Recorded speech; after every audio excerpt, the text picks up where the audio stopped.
At the end of your life, what will be your legacy? What will you leave behind for future generations? For the world, join the World Messenger, Izabela Lundberg, each week as she brings you a new distinguished guest from the business, sports, or entertainment world to share their success, their struggles, and their lessons. They will share their insights into current hot topics that affect everyone. Izabela facilitates an intimate, vulnerable environment to find the true value of humanity and real leadership. Are you ready for your legacy? The legacy that matters? Hello, my beautiful friends. It's Izabela Lundberg here, the World Messenger, and I'm taking you on an amazing journey for another epic episode of Legacy Leadership. We're going to be traveling and zooming in right now to Rio de Janeiro and having with someone who I absolutely love, respect, and I cannot wait for you guys to hear why, who is being tremendous influencer and impacting people's lives in positive ways on LinkedIn and other social media, helping people to be able to voice their ideas and show up in the best light with their content, phenomenal content creator, and then the support of others, but also disruptor, innovator, who can really tell us so much about things that we're still confused about. AI and difference between UBI. I honestly don't have an idea what this means. Web3, I'm kind of pretty much there, understanding that. But how about the tech for good, and how do we actually impact positively in all aspects of our lives? So without further ado, let me introduce you to Corey Lopez Orfield. Corey, how are you? I'm amazing. How are you? I'm fantastic. I'm just super jazzed to have this conversation with you. Obviously, you've been doing so many incredible things, working with great companies and disrupting world and metaverse and AI, and definitely with so many different aspects.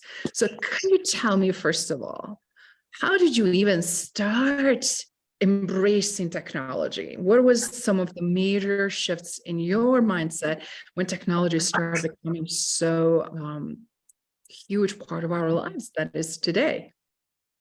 So that's actually a great question. I've never been asked before.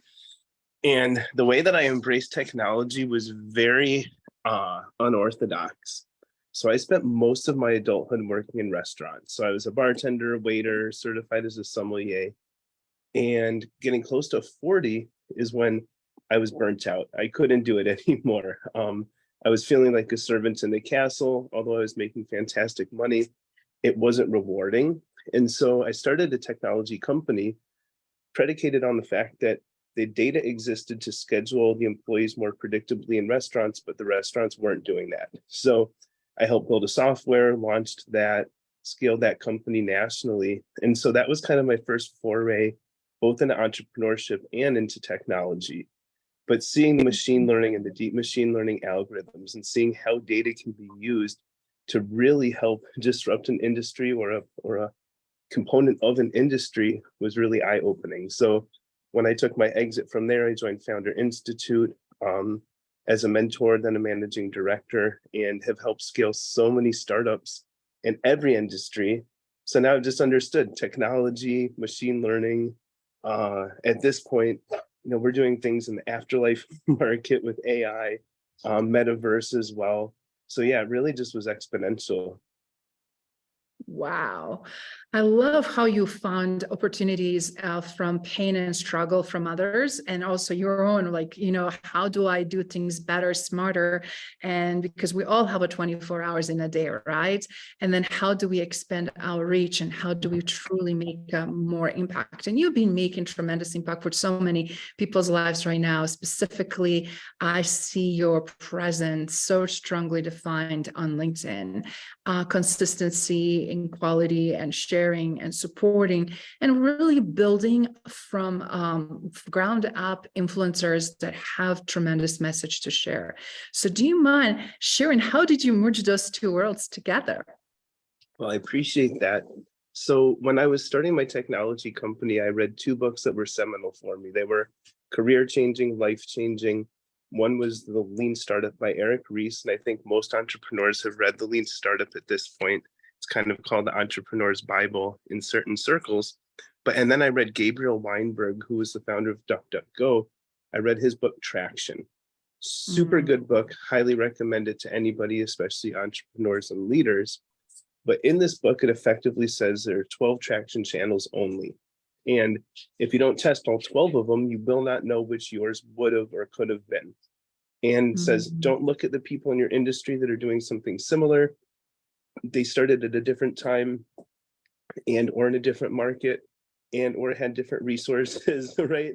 And once they've found something that works for them, it's not likely going to work for a competitor either. So you have to try all 12 channels. Then once you've identified your channel, you start digging in and kind of A/B testing and fine tuning that channel. So for me, I tested all 12 and it was obviously social media, right?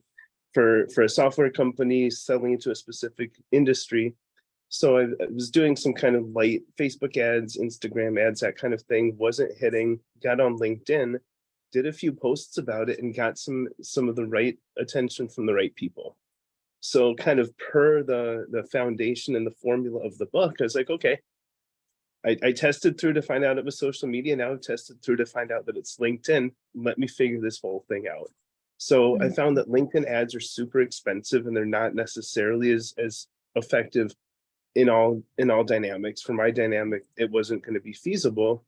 But so I just started posting about what I was doing, right? Kind of where I came from. I changed my headline to say waiter turned entrepreneur. That started getting a lot of the right people from the restaurant and hospitality industry leaning in.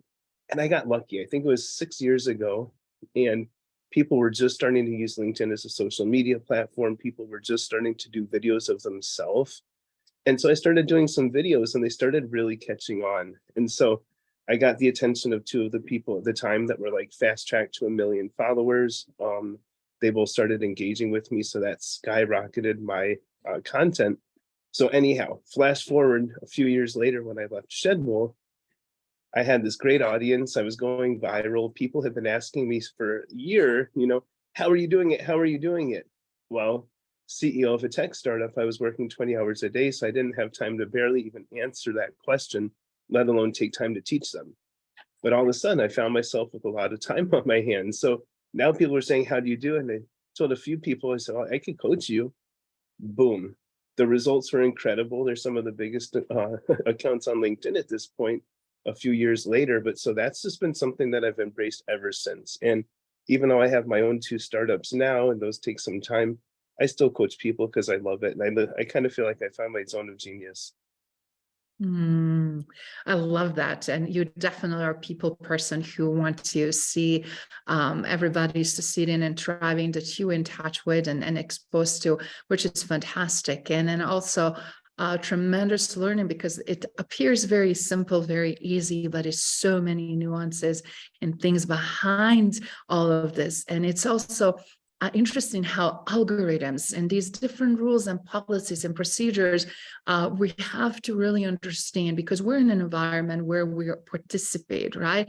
We are not necessarily owning that environment because it's regulated with the specific regulations for the reason. And when we're on these platforms, I feel like it's just so important to exude a specific type of behavior.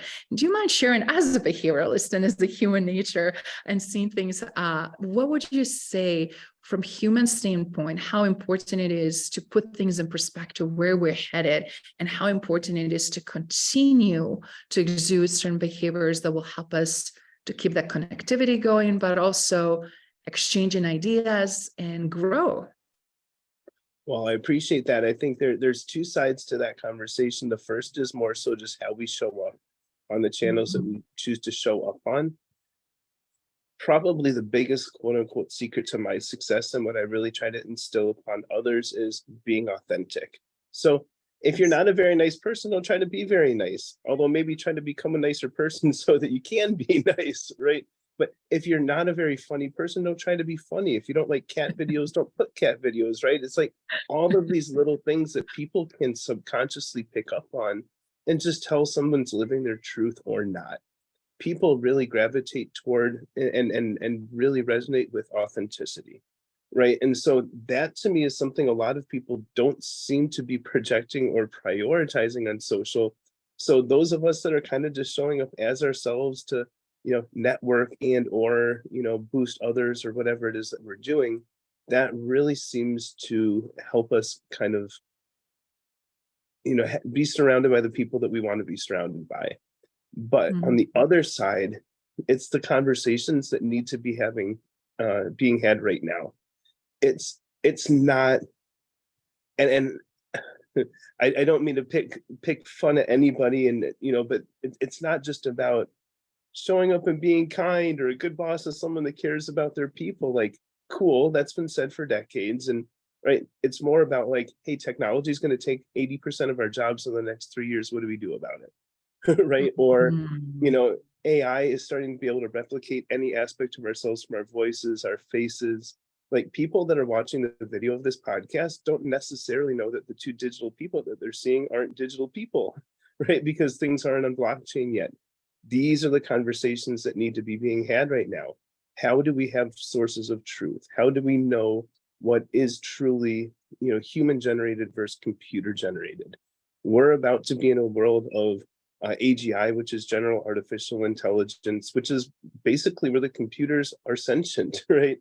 We're entering an age Wow. where robotics and exoskeletons and nanobots can literally help people live to be hundreds of years old, or fly, or be bulletproof, or walk if they're paraplegics.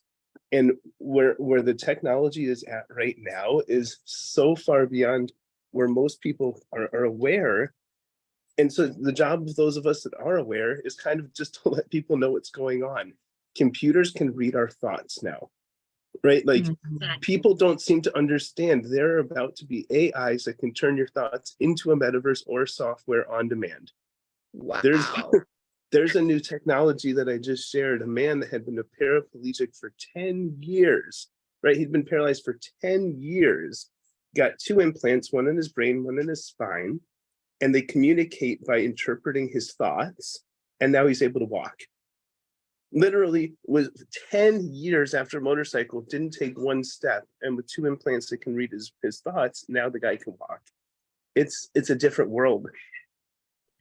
I love how you're connecting the dots, because so many people have a hard time comprehending. Like, they're still having a hard time adapting to social media, social platforms, interactions, how things shifted, how we seek the job, or build a network, or build a business, little alone with all these new technologies, right? And what we don't know, we fear and we resent, and we come up with so many different thoughts about it, instead of trying to educate ourselves and learn as quickly as possible so we can position for success. And with what you just said, I love that innovative approach, how technology is serving us for greater good. But there are also risks on the flip side, right? It's the same coin with the two different sides of that. But you also mentioned something earlier in the beginning of our conversation, how you also can preserve images and photos in metaverse for someone also that passed away, for family members, for generations to come, for their patents, for their discoveries, for their value, or whatever it is.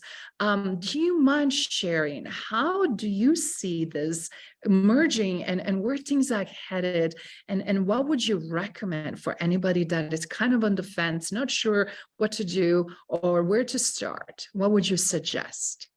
Well, so to answer the question, and then I'll back into kind of the more overall subject. But there are things like haptic suits now where you could feel a hug from someone that's passed away.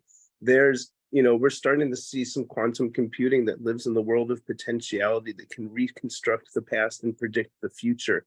So we can imagine living in a world where we feel the breeze while we're standing in a park with our deceased great grandmother, and they can reconstruct her voice and her life using data points that are available, and then reconstructing the rest. And it gets smarter as it goes. So we can really imagine a world where we could be skiing with Albert Einstein, right? And we can look to our side and we can hear his voice just like he's standing there next to us. So the new immersive technologies, augmented realities, things of that nature. We're seeing contact lenses, we're seeing, goggles instead of headsets, and they're really making some huge advancements in that world. So, that's one of the realities that's emerging, is a true virtual reality.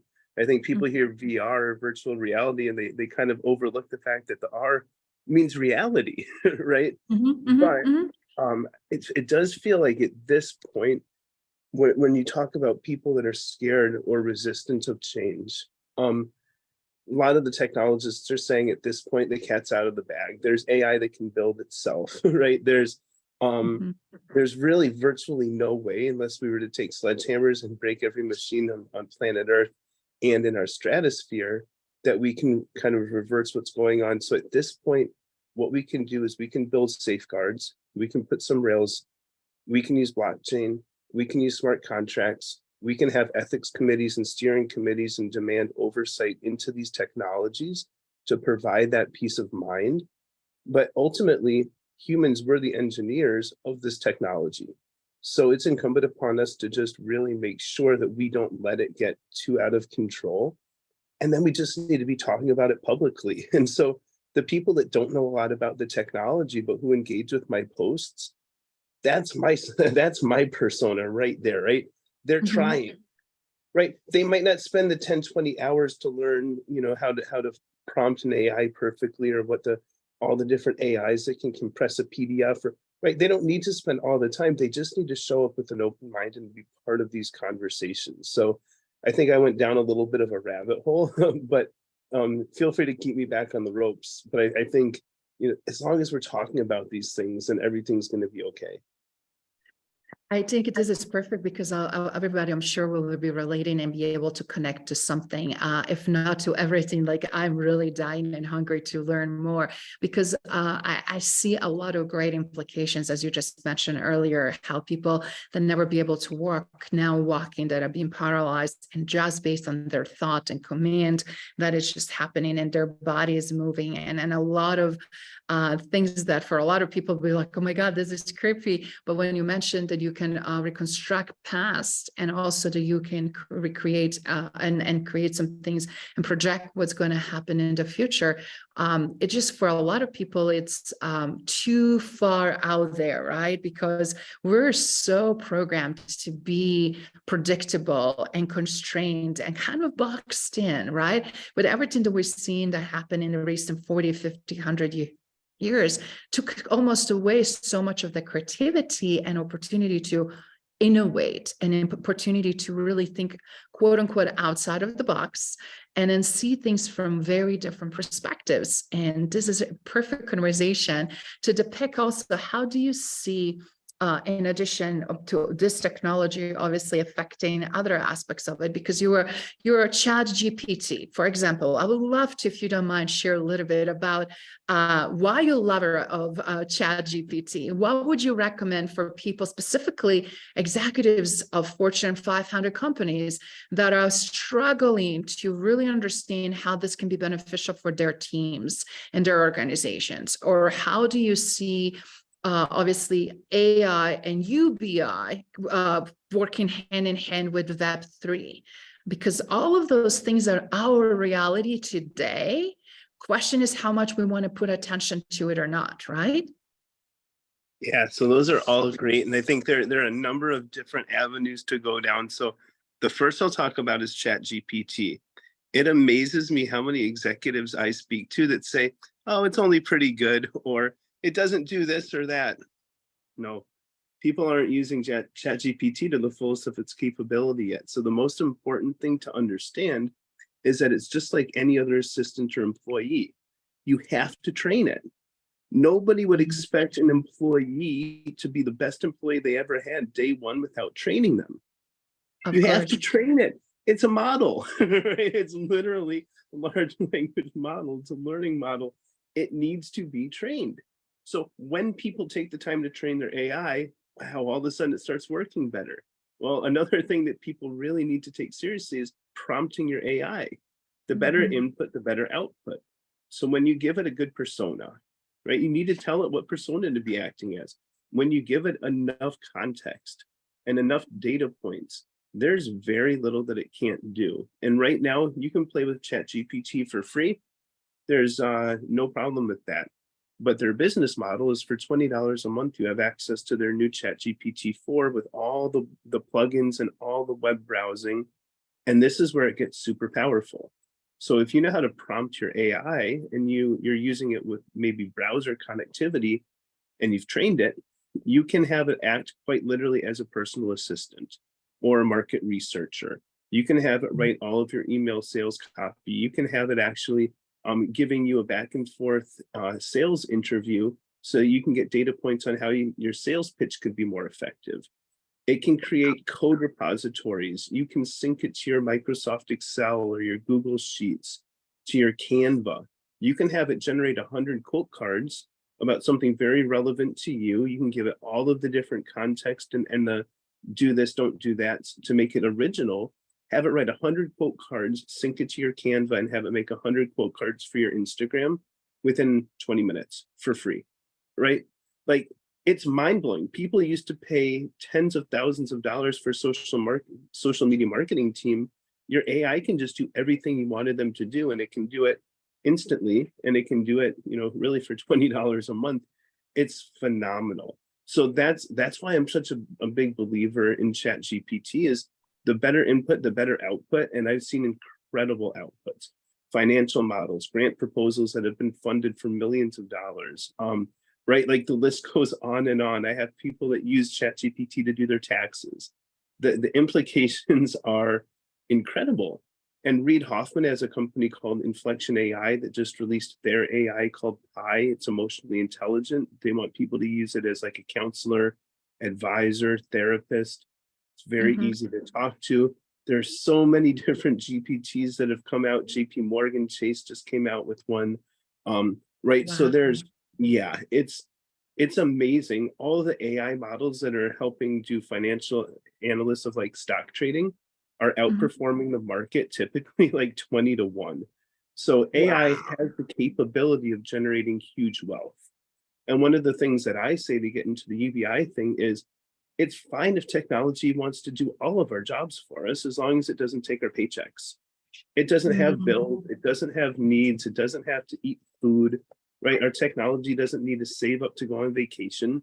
So if it does all the jobs that generated money, then it just leaves a bunch of money. And now we just need to make sure that things are set up properly on a blockchain with smart contracts so that that wealth is redistributed to everybody, right? So it's not just the tech executives that already have billions of dollars that are making the money that they no longer have to spend on employees. There's nothing equitable about that. But as long as the money is being redistributed fairly and unconditionally, then I see no problem with it. So we've been going into the UBI wormhole for quite some time now. I have a startup called Uplift that's getting ready to launch some pilots, but we see so many others in the UBI space also just working towards the same goal. And none of us are competitive. None of us want to see anyone fail. If 100 companies can all give everybody free money a week or a month, great. But we see everything needing to be on the blockchain. Wow, that is so eye-opening. And I love that you use example from financial institutions, because I always hear, oh, we are so highly regulated and there's so many stumbling blocks and we cannot do this. And it's a million like attorneys' perspective and this perspective and that perspective. And just to hear that Chase already implemented and created and instituted things, and it's going to also impact financial industry, and it's going to impact trading, it's going to impact financial algorithms and everything related, as you mentioned, that analysts will do, and that is enhancing and expediting and give you a quicker, better, more accurate portfolio of questions that you want to know. Bloomberg just came out with Bloomberg GPT as well. So now you've got Bloomberg GPT and you've got the JP Morgan GPT. We're going to see a lot in the next coming weeks and months. One thing I like to talk about right now is we're 3 days away from Apple releasing all of their AI. No one's seen any of Apple's AI yet. IBM has been working on AI for over a decade. They're about to start releasing some of their AI. Adobe's AI is amazing. NVIDIA just took $1 trillion market cap for what they're doing in the video game and AI space. Like, this is happening in real time. So everybody watching and listening, guys, if you are so confused and not gaining clarity and traction and not ready to take action, guess what? Corey is your guy, because I am going to be taking massive action. This is so exciting and thrilling because it is reason why we live at this time, right? This is like the most amazing opportunity to really face whatever we may fear and be confused about it, get more educated, and practically start applying as fast, as quickly as possible. Okay, so what's the next? Very quickly, here's one thing that I love to tell people that aren't as comfortable with AI yet as I am. You can just ask it how to use itself. The eye is intelligent, it's smart. So if you don't know how to use it, just ask. Or I'll give an example. If you haven't write a snippet of code and you don't know how to deploy the code, ask it. Okay, great. Now, how do I use this? I'll open up a GitHub repository, right? It'll tell you step by step. And with the plugins, there's so much more that it can do. So really at this point, people don't need money to learn AI. They don't need a whole lot of time. They just need to be willing and jump in with both feet. That's fantastic. That's fantastic. So you are covered a little bit of that, what I think so many want to know, and selfishly myself. So from looking from ChatGPT now, AI, but I'm curious, how is this differentiated with UBI? What is the difference? And then how UBI come in place? So UBI is the universal basic income, or where our twist on it is unconditional basic income. And there have been a number of successful UBI pilots around the world recently: Canada, Finland, Brazil. Here in the US, the state of Iowa has a big UBI project underway right now. Wow, state of Iowa, really? and interestingly, they call it Uplift, just like my UBI project, but theirs is UPLIFT. It's not a company, it's just a project, but they're giving over 100 families a livable amount of money every month right now, and the data coming back from it is incredible. People are worried that it'll make everyone lazy, but all of the data from thousands and thousands and thousands of people says no, it doesn't. Right? People are worried it's going to make people feel like they need a handout. So we say at Uplift, it's not a handout, it's a hand up. We'll give it to everybody. We don't care if you're rich or poor. We don't care if you're going to spend it on charity or alcohol, right? It's unconditional. There's no judgment. Our thesis is that there is enough money to go around, and we need to make sure that it gets around. So we're plugging into the circular economy and the shared economy, and all kinds of manners of ways that technology can generate more and more income or wealth, and then using the technology to redistribute it. That is so powerful. Oh my goodness, Corey. So when we look at that, obviously that really changed so much. My brain is just like immediately going in so many different directions. What that means also for the brands, what it means for who is going to be leading the pack, right? It's really going to springboard. It doesn't matter now. It almost gives equal opportunity, regardless if you're a Fortune 500 company or a new startup. You have an equal footing for first time on something so transformational. And we're finding a lot of companies have their ESG, SDG goals. A lot of companies want to be on the right side of history. OpenAI, who's the parent company of ChatGPT, just announced a $100 million fund to distribute to the population. So this is definitely something that is trending right now. What do you think, how is this going to impact the world years to come? Do you think we're going to finally see less poverty, more opportunities for everybody to have the basic needs met, and opportunity to disperse education, financial means, and quality of life, but also access in terms of global health and other avenues? Well, so to give a little insight into what we're building at Uplift, we've got a super app that we have built and patented, and it's all on blockchain. But we have components that use blockchain to get fresh, healthy food to more and more people. We have a component in our app that helps people learn how to start companies and start companies with other people, and we give them tools. We have a healthcare marketplace with free avatar healthcare. So you can get telehealth from an avatar, and you choose the gender and the age and the accent, and that you tell them as much as you want them to know about your ethnicity and your background and your health. And it can actually using AI interact with you just like a healthcare professional or telehealth would. And it's totally free, right? So it's one of these things where we want to use technology to help people get better, help people be more connected. But in a world where people don't need to work for money anymore, most people are still going to want to work to make more money. It's human nature. There will always be need for specialized jobs, new certifications, new jobs like prompt engineer have been popping up. So people will always be able to be proactive. But if you don't need to work, that means if you want to take a month off, or you want to take a few years off to be with your kids, or you want to go start a club, you can do it. If you just want to go create, right? If you love food, be one of the people helping the food get to the people that need it. You'll make even more money, right? But so it just provides so much more opportunity. It also provides the opportunity for reallocation and redistribution of wealth, which I think, mathematically, 99% of the population should want, right? I think that becomes very simple math, is if 1% has most of the wealth, the 99% probably would like some of that. So that's, I think, the general thesis.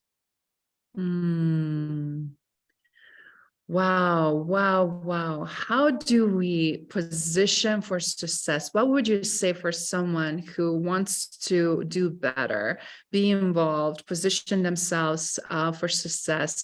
Where would you recommend for them to start?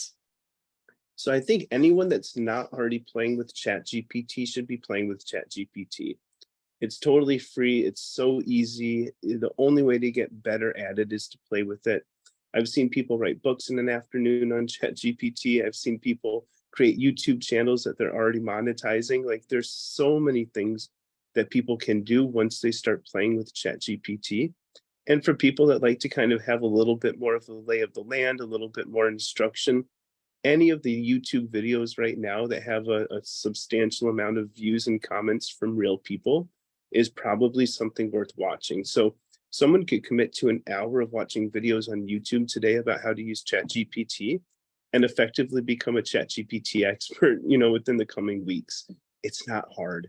A lot of it is just treating the AIs in the ways that they should be. I always love to say please and thank you to my AI, right? It's, we're setting up the future right now as early adopters of this technology, but there's really little barrier to entry for someone to just get involved, learn how to prompt, learn how to use the AIs. There's a plugin for ChatGPT called There's an AI for that can teach you about all of the other 8,000 AI tools that exist right now, anything from creating a digital twin of yourself.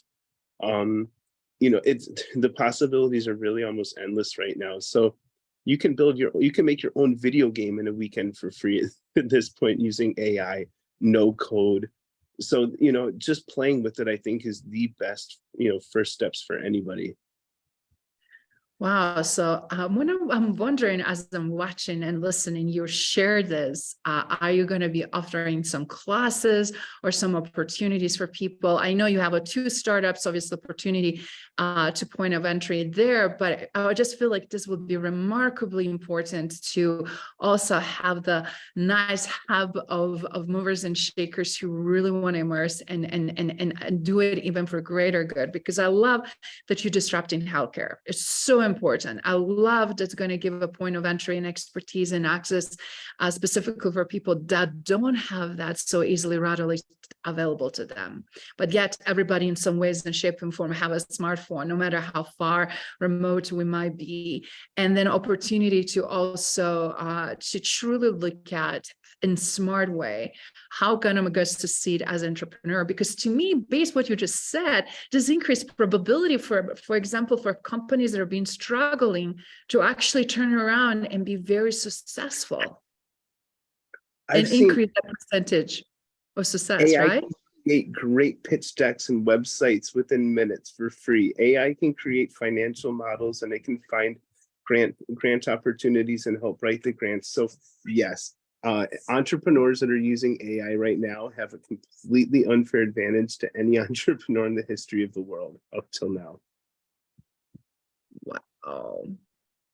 So everybody watching and listening, you guys better buckle up and get ready, because train is going very, very fast and it's not stopping.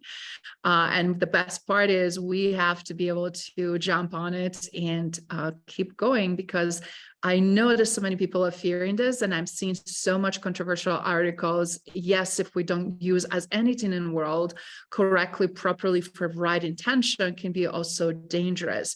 So for everybody watching and listening, specifically CEOs and decision makers, and I know they're watching, could you tell me, please, what would you suggest and advise them? Because fear is usually the biggest factor, right? That we stop and paralyze ourselves to move forward, or to really open up for ideas and look at things differently with different possibilities.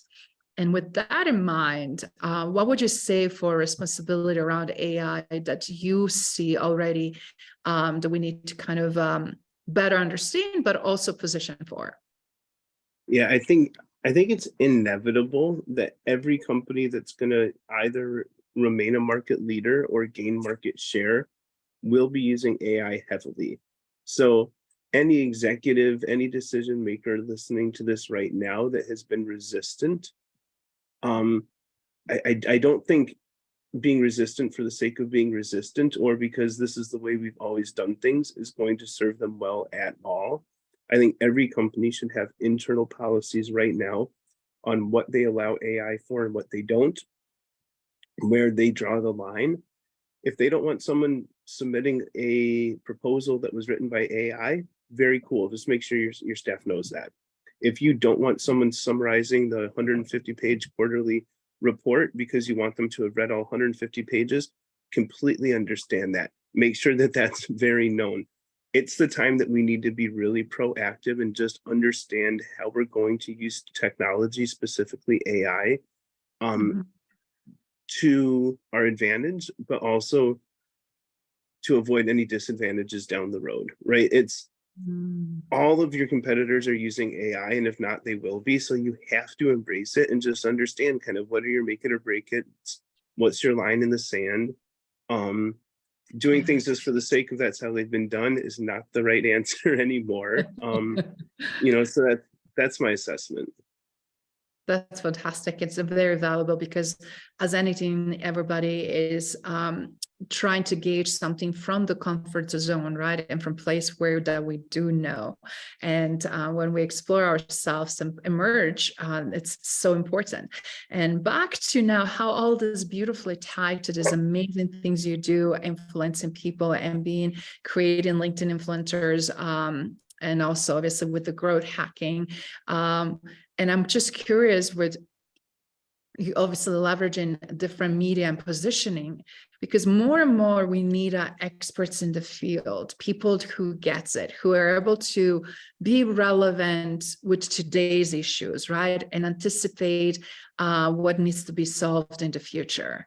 So what would you recommend? Because one interesting thing I'm seeing, very little visibility from decision makers is on most trusted platform, which is LinkedIn, which is huge miss in my opinion, right? It's like we wanted to hear from leaders. We wanted to see where they're at, what they're thinking, what's coming. It's not anymore hiding behind brands and white papers and articles that somebody else writes and that comes out. But what is really happening is, for the ones that we see that are actually being visible and engaging, not only impacts their brand and impacts their company in a different light. Do you mind sharing some of those golden nuggets that you see and why this ties so well together? Yeah, well, I think ultimately personal branding and company branding goes so hand in hand. And if we don't know what Apple's position on ethical AI is right now, if we don't know why Microsoft and OpenAI just scrapped their ethics and insight team or oversight, if we don't know who's a good market leader in another space. I'll take Restaurant Brands International, multi-billion-dollar restaurant conglomerate. Jose Silva's the CEO. He's amazing. He's on LinkedIn. We want to know what Burger King's doing. with technology, right? So if the leaders aren't speaking about these things publicly, then it gives people pause.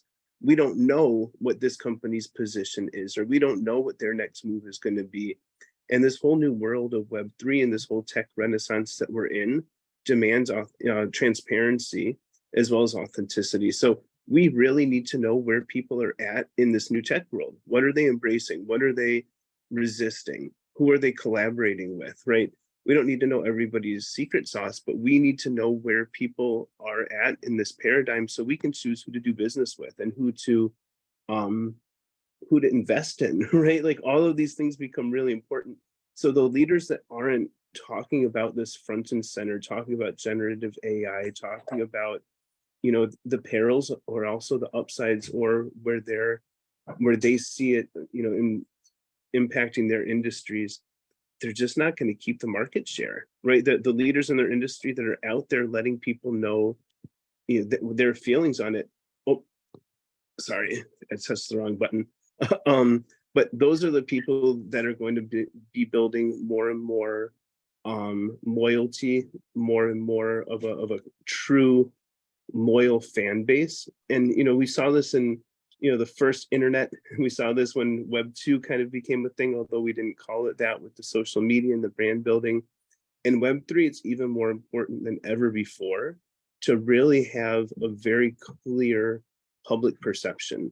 So the people putting them out, right, they don't need to get huge engagement. They don't need to have a perfectly polished profile. What they do need to do is be engaging in these conversations right now because the world is watching. I'm so glad you highlighted, Dave, because yes, world is watching, and sometimes when we don't see any direction from the top, right, we start losing sense of their credibility and sense of transparency. And frankly, we may want to go somewhere else. Where is that conversation happening when we feel more connected and when we have now opportunity, not only where to spend our time, but also where to spend our money and who to invest into, right? Well, I'll give an example. Salesforce has been one of the dominant multi-billion-dollar companies in the CRM space for decades. We don't necessarily know where they stand on a lot of this right now. I don't personally know of leadership of theirs that are having these conversations. Meanwhile, there are new CRM companies, and a good example is Folk. Folk is an AI-powered CRM, and they have a free tier for companies that can kind of grow into being able to afford them. My assessment is that Folk will take a lot of market share from, Salesforce, HubSpot, some of these others, because none of them are out there even saying, hey, we're going to be doing this or we're building towards it. Someone that has their entire database in a HubSpot per se might leave it in there for 3 months if they know in 3 months there's going to be dynamic fields in their HubSpot. But if they don't know that, and then they hear about this new one called Folk that has dynamic fields and AI powered, the company's going to go to the new one. And right, all of a sudden, HubSpot starts to lose millions of dollars of revenue, or Salesforce starts to lose many percentage points in their market share. So had they just gotten ahead of the curve, they might not have lost any of that market share.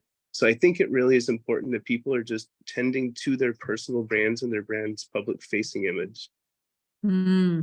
I love what you just pointed out, because interestingly, reviewing and seeing the CRMs and it's interesting when people feel like they're on the top of the world, they're leading brand, and competition is far out and nothing to worry. It's and getting very comfortable. It's such a wrong mindset, because it's never as what it appears. You might be feeling that way today, but is it the reality of tomorrow? And when we look at how many companies let go of their talent because the growth is not there to substantiate some high percentage of sales teams or whatever it might be, right? That tells you also the growth is not happening as fast as they would like. And what do you do when you max out? But I wanted to dispel some of that myth. This is some of the best and worst of what's happening in this world right now. We look at the tech companies that are making the big layoffs, and LinkedIn, Microsoft is one of them as well. But we look at, right, I think every tech company other than Apple has done massive layoffs. Meta, Twitter. The reality is, it's not that those employees weren't producing. It's not that they didn't have the margin. They just are using technology to do all those jobs now. That's the harsh reality. The vast majority of those jobs have just been replaced by AI. So Meta, who, by the way, Meta has some amazing AI they're starting to show, so does Google. But when these companies lay off 30% of their entire workforce, or thousands of layoffs, we've seen companies, tens of thousands of layoffs, the vast majority of that was just replaced by AI. So when you hear people yelling and screaming saying, the AI is going to take our jobs, well, yeah, it will. AI will take most jobs. And we just need to prepare for that. That's why I'm so bullish on UBI. As long as we have some UBIs in place, then it doesn't matter if tech takes our jobs. And it's going to create new jobs, right? There will always be need for human creativity, human capacity, but those jobs aren't because they're not making the money. It's because they don't need the people anymore. They had hundreds and thousands and millions of data points on how to train the AI to do these jobs better. So it was very easy, as soon as the technology was good enough, to do these mass layoffs. And it breaks my heart because you see some of them do it with like a tweet or, you know, a bulk email.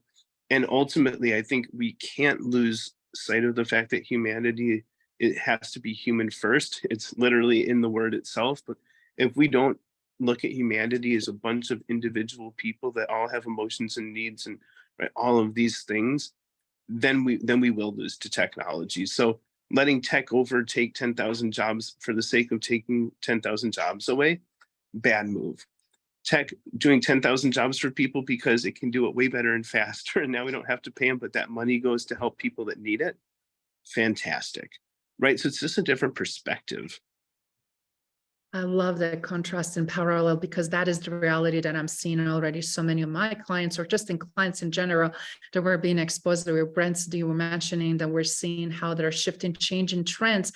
And as a result, people are panicking. So how to position in closing, the best way to know I am not obsolete. I can really endure this shift in the market as an individual contributor with my skill set, because also I'm sure people are very confused. It's like, where do I study? Which courses I enroll? Which degree I get now? How do I position? Should I do this? Should I do that? Because we're seeing different generations also feeling a little bit of loss. It's like, where makes more sense to invest in so that I have quote unquote security? To me right now, it's just learning how to use AI. And it's such a nascent industry. You don't need a college degree. All of the experts don't have a degree in AI because the AI that we would have gotten a degree in just came out, right? So anyone that's an expert, I had a team reach out to me a week ago or so, and they said, Corey, we have a whole data science team and we've been researching who the top influencers in the world are in artificial intelligence. And they said, you're one of the top 7 AI influencers by our data points on LinkedIn. And I laughed at first. I said, I'm one of the top 7, huh? I said, I'm going to assume I'm not number 6, right? Like if I'm top 7, that means I'm number 7. But this is absolutely a, you know, independent party. I don't know what data points they leverage, but for me to be considered even internally at a tech giant as one of the top 10 AI influencers in the world on LinkedIn, I've been in the world for about a year, you know, really deep with AI and playing with machine learning for a few more years than that.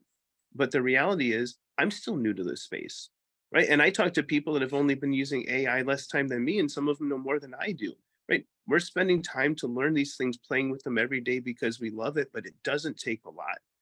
I have a company paying me a lot of money right now to come in and look at their processes and put together a tech stack of AI that can help them outperform their competitors, right? Their $100 million+ company.